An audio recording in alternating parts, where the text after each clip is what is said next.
I'm just going to do a quick video here on how I refill my carbon dioxide tanks for soda maker. Usually when they're empty, just make sure they're completely empty before you fill them up. There is a little screw here that you can kind of loosen up and just kind of release any other carbon dioxide. Make sure you have a nice adjustable wrench. You can do both of them at the same time. They do get they're on there pretty good from the factory. You don't have to cinch them up that hard when you fill them back up, but I've already loosened these. Honestly, I just took a pair of vice grips on the neck of the bottle just to hold it real sturdy, and then took the wrench and opened these up. There's other videos out there that say you can put it on there and just kind of tap it on the counter, but that didn't work for me. So typically what you want to do is just take your valve off. You want to get a real good digital scale that you know is accurate, and I do have calibration weights that I can throw on there, a handful of them, to try different weights and just make sure that it is accurate. This is very accurate. So you just kind of want to throw your bottle on there. You can actually write down how much the bottle weighs, which I'm going to do. 544.1 grams, just in case this thing shuts off in the middle of everything, and so I can kind of know total weight where I'm at. You look at the bottles, most of these will tell you how many grams of CO2 they're rated for. So these are for 410 grams of CO2. So that's just make sure, the biggest thing with this for safety, just make sure you don't fill it up more than 410 grams of carbon dioxide. The other thing is, these are usually any kind of carbon dioxide canisters. It's recommended to get them hydro tested, so find a local place near you that can hydro test them for you, and they'll re-stamp a new date on there. And every 5 years you should do that, just to make sure that your tank isn't worn out, there's no abnormalities where it could fail on you. So the easiest way I've found to do this is find a local place near you that sells carbon dioxide dry ice, food grade, obviously, since you're going to be drinking it. So I found a place by me that sells this stuff. It's food grade, and they only charge $2 a pound, and you need about 0.9 of a pound for each one of these canisters. So really, you get plenty of dry ice. So for 5 pounds, I'm going to fill up 5 canisters for 10 bucks. So it's pretty cheap. So what I do, and they also sell it in this pellet style, so I'm just going to use that. And I wear gloves. Last time I did it, I did not, but it can get a little cold on your hands if you don't do it. So the nice thing about this pellet ice is you don't have to work with a funnel. You don't have to try to jam it down this little neck of this bottle. You literally just can drop these little pellets straight through there, and it works great.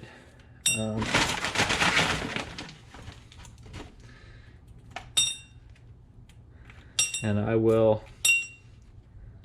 after I fill this up with this ice to 410 grams, I will come back and just kind of show you how to cap it off. But I've done this once before. There's a couple people out there that did real nice videos about doing this, and I think as long as you use common sense, you don't overfill it, so the pressure isn't going to raise up higher than what these canisters are rated for. And don't be scared, these canisters are really thick. I mean, they're made out of really thick metal, and they're rated for a certain amount of pressure in there. So I'm already at over 200 grams here, so it doesn't take you too long to fill these up.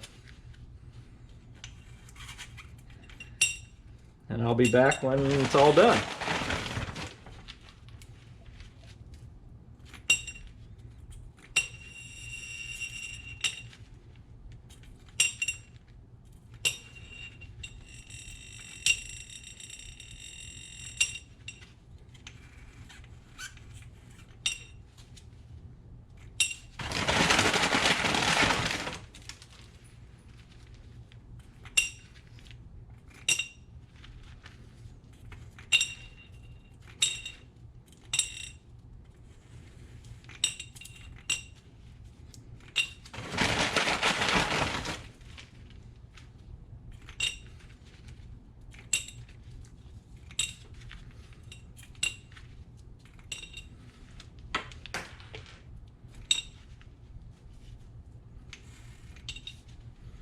All right, so we're getting real close to 410 grams here.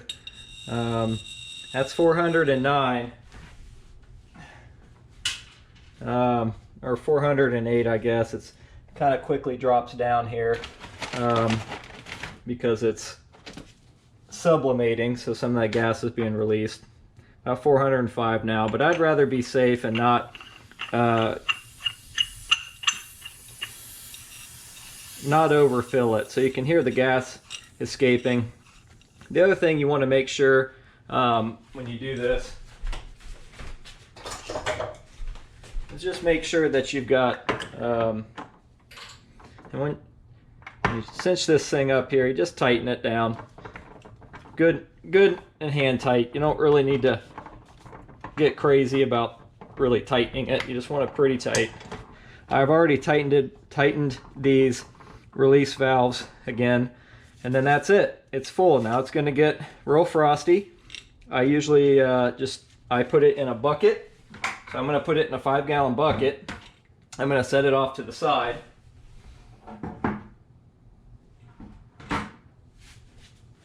And I'm going to keep working on the rest of my tanks.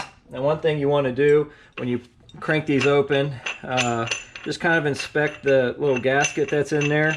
You know, if it looks kind of ratty or not in good shape, you know, you can just go pick up some of these little black gaskets at your local hardware store and replace that. So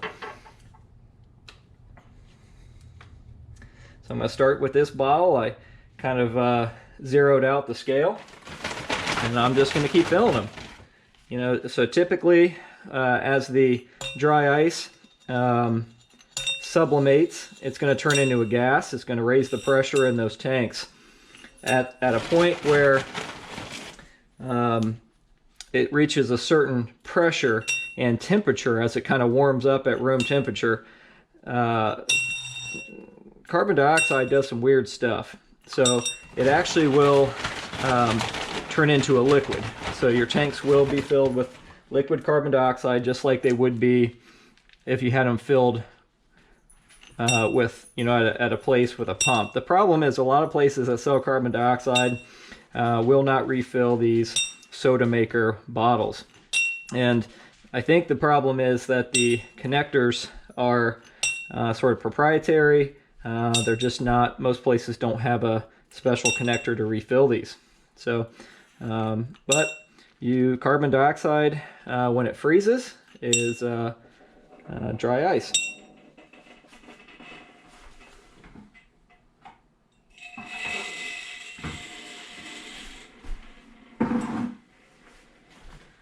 So typically after I fill these up, I just kind of let them warm up room temperature. Usually takes about 3 hours or so for the dry ice to sublimate, and just refill your tanks with normal liquid CO2.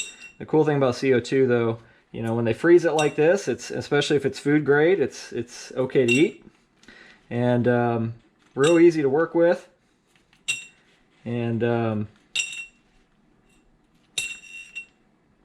easy to refill these containers. So it's really just the same old CO2 that you'd fill them up with anywhere else.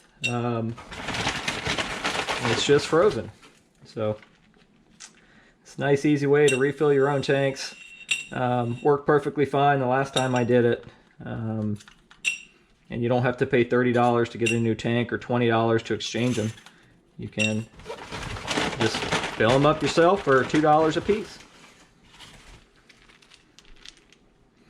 But like I said, usually what I do, I fill them up, let them sit down. I just put them in a bucket and let them sit down in the basement in a safe place in case something were to go wrong, until they warm up to room temperature. So it can take 3 or 4 hours.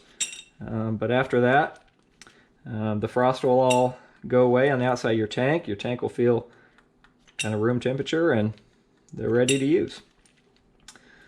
So that's it. And if you were having any concerns or wonders about how you can do this yourself, super easy. And you don't have to pay the man a bunch of money to do it. But be safe. Make sure that your tanks are in good shape. Don't use any tanks that need to be retested. If so, just take them to a place and have them hydro tested, and make sure that they're still okay. But there's a level of safety here where you know, these things are rated to be safe and to hold this much CO2. Now a pound of CO2 is about 465 grams, I believe, somewhere around there. You're only using 410, so if you buy a pound of dry ice, it's more than enough to fill it up for you. Like I said with these, just cinch them up.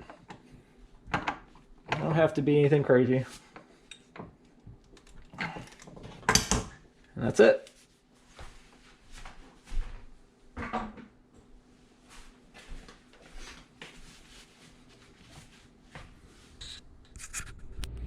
There's a couple little tips too. There's one of these 5 that I just was filling up. Kind of tipped over, the scale went off, and so I didn't write down how much it weighed beforehand, so I just kind of purposefully underfilled it. So that's one good reason why you should just write down. Every bottle is a few grams different, so it's really not too big of a deal. However, you might want to, you know, if that happens to you, just go ahead and go 10 or 15 grams light on filling it. You know, just to be safe. And this one here, wasn't really paying attention and overfilled it. It was up to about 425 grams or so, but you can sit here and watch it, and it just continually decreases in weight as the carbon dioxide is sublimating, as the dry ice is sublimating, and it's coming out of the bottle. So, you know, it's already down to 416, continues to drop. I'll wait till it gets down to about 410, and then I'll put the top back on it. So it's just something you can do. Just be safe, don't blow yourself up.